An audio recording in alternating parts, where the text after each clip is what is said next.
យើងជាអ្នកតស៊ូនយោបាយតាមបែបប្រជាធិបតេយ្យគណៈបកសង្គ្រោះជាតិជាគណៈបកមួយដែលមានគោលនយោបាយប្រជាធិបតេយ្យជាដៃគូបកពិតប្រាកដ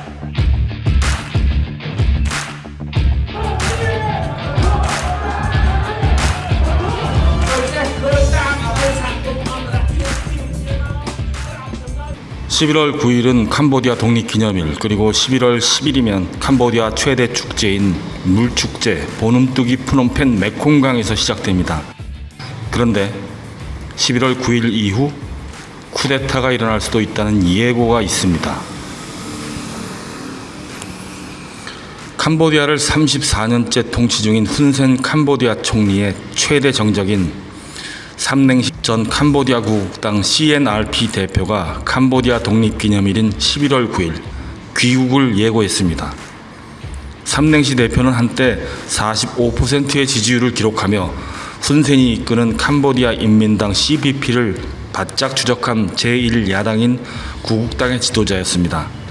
하지만 총선을 앞둔 2017년 11월 반역죄로 구국당이 강제 해산된 이후 해외로 망명해서 투쟁 중인 대표적인 야당 인사입니다.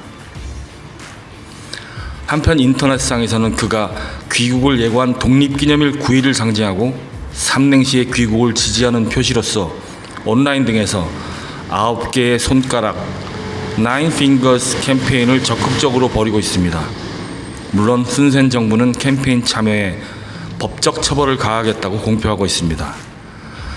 그가 예고한 9일 다음 날인 11월 10일은 캄보디아 최대 축제 물축제인 보눔뚜기 시작되는 날이기도 합니다. 삼냉시는 이 기간에 수백만의 인파가 정부를 전복하기 위해서 프놈펜으로 집결할 것이라고 훈센 정부를 압박하기도 했습니다. 그러나 이러한 정치적 문제와 상관없이 물축제 기간 3일은 프놈펜의 축제를 즐기기 위해 수백만 인파가 몰려듭니다. 삼냉시는 물축제 기간에 프놈펜에 몰려오는 국민들을 자신의 정권 교체 의지를 지지하는 사람들로 바꾸겠다는 압박을 훈센 정부에게 가하고 있습니다. 하지만 훈센 정부는 이와 같은 삼냉시의 경고에도 물축제를 계획대로 거행하겠다고 밝혔습니다. 쿠데타 위협에도 정부는 굳건하다는 의지로 보여주겠다는 이야기입니다. 한편 이에 대해 훈센 정부는 물축제는 11월 10일 거행된다. 프놈펜 메콩강 수위가 낮아져도 보트 경주는 계속된다. 정부를 전복하려는 세력들이 11월 9일에 도착한다. 11월 9일 정부 전복하겠다고 선언한 것은 명백한 쿠데타 음모이다. 쿠데타 음모는 법무부가 전담하며 군대까지 동원될 수 있다. 캄보디아 정부는 올해 11월 10일, 12일에 물축제가 열린다고 공표한 바 있습니다. 이 물축제 행사는 캄보디아 최대 축제이며 전국 각지에서 대표로 출전하는 보트 경기가 열리며 수백만 명의 인파가 음악 공연과 이벤트를 관람하기 위해서 프놈펜으로 몰려듭니다. 훈센 정부는 반정부 시위 가담자는 헌법으로 정한 국왕을 폐위시키려는 반역자로 간주해서 정부가 체포하겠다고 합니다.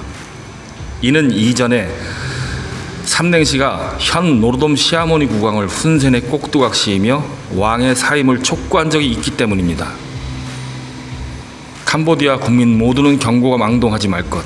이미 시위 진압 부대를 결성하였으며 시위 참여자는 모두 처벌될 것. 한편 11월 9일을 상징하는 삼냉시의 9개 손가락 캠페인에 대항해서 복군 햅쌀, 즉 엄복 먹기 캠페인을 진행하고 있으며 9개 손가락 캠페인을 온라인성으로 퍼지는 쿠데타 음모라고 규정을 하고 이러한 캠페인에 참여 또는 처벌하겠다고 정부가 나섰습니다. 캄보디아 당국의 체포영장이 발부되는 등 계속되는 탄압에도 망명생활을 이어나가던 삼냉시 대표가 귀국을 예고한 날짜가 다가오자 훈센 총리를 비롯한 여당도 다시금 긴장한 모습이 역력한 상황입니다. 캄보디아 정부와 여당이 강경한 태도를 보이고 있어서 캄보디아 전국에 또 다시 파장이 일 것으로 보입니다. 속 이산 캄보디아 인민당 대변인은 11월 9일은 전국의 캄보디아인들을 위한 독립기념일로 죄수와 반란군을 위한 날이 아니다 라고 비판하고 있으며 연일 강력한 성명을 내고 있는 중입니다. 과연 11월 9일 독립기념일과 물축제를 맞아서 삼냉시에 쿠데타가 일어날지 아니면 현 훈센 정부의 진압이 이루어질지 안개 같은 정국이 캄보디아에서 펼쳐지고 있습니다.